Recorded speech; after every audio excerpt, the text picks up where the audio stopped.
Hello and welcome to STEMLab workshops. My name is Chris Harris, Technical Resources Manager. During the summer we've made some films to maximise the facilities within the workshop and add to your student experience. When you're in the workshop you will need to remember to bring your lab coat, safety shoes and a pair of safety glasses, which you must wear all the time once you come in through the room and you pass the barrier. Because of coronavirus, there is a need to wear either a face mask, which you put on, or a visor.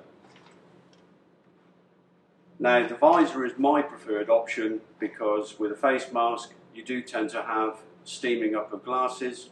When working in the workshop, personal hygiene is very important. It's best to come in, wash your hands first and apply a barrier cream.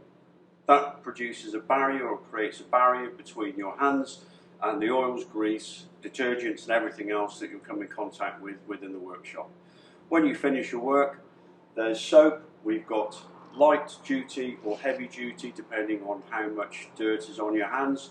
You select either of those and wash your hands in the normal way. Once you've dried them, finished, just put some hand cream on. That just replenishes the oils and nutrients into your skin before you leave.